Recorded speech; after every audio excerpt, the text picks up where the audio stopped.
You and I complete, but we don't cause the current of love. Grace and peace, everybody. Welcome to the Sabbath School Study Group. This is part 3 of our 5-part series. Many are called, but few are chosen. This study is really building off of the previous lessons. So if you haven't watched that, take the time to do that, because we identified love as being able or having to move like electricity. In order for electricity to be powerful, there has to be a current to transfer this power. And when we look at the current of love between God and us, or even better, when Jesus was praying that prayer in John 17 between God, Jesus, and us, we are not the initiators. We don't start this process. We simply receive it. But before we go there, we want to thank you for watching. Please subscribe to the channel. We appreciate you liking this video. If you're blessed, leaving a comment or a question, and by all means, pass it on. And if you want to, go to the website. That's at changeministry.org. You're going to see this study and thousands more by the grace of God.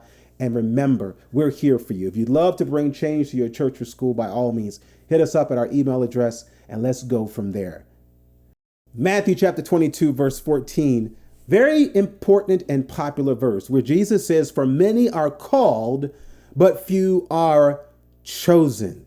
It's easy to slip into this ideal of God being an elitist, where I call a lot of people, but I don't want that many. You got to go through my draft. You got to go through round 1, round 2, and hopefully make it to round 3. That's not only not biblical, it's actually diabolical. It is of diablos. It is of the devil to think that love operates in that premise, because the fact that God is the initiator, it shows us that when it says many are called, what's actually happening here beyond this parable is that all have been called, but few choose to answer that call.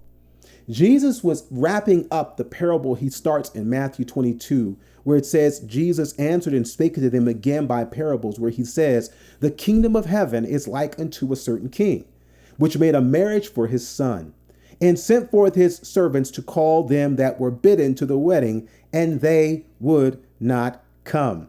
In this parable, there's a group that the king calls to come to the wedding. Nobody responded. No one returns his invitation. Nobody comes. So he goes on to say, he sent again forth his servants in verse 4, saying, "Tell them what you're bidden. Behold, I prepared my dinner, my oxen, my fatlings are killed, and all things are ready. Come into the marriage." But they made light of it and went their ways, one to his farm, another to his merchandise, and the remnant took his servants and entreated them spitefully and even slew them. They even killed the servants. Now, this was the group that he initially approaches with the opportunity to come to this feast. Now, remember, Jesus was speaking to the human blood brothers of Abraham and Isaac and Jacob. So this was in symbology, those who were initially bidden. But what happens in the story? If we keep reading on, they refuse the invitation. King goes, he deals with them. He treats them according to their treatment of the invitation. But then what happens? He goes back out and he says, whosoever would, let him come. And he goes to the highways and the byways. And while all of them are invited, a lot of them choose to come in.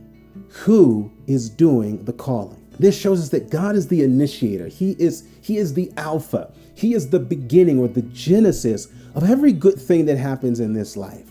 That's why it really hurts him when we doubt that because something bad happens that it comes from him.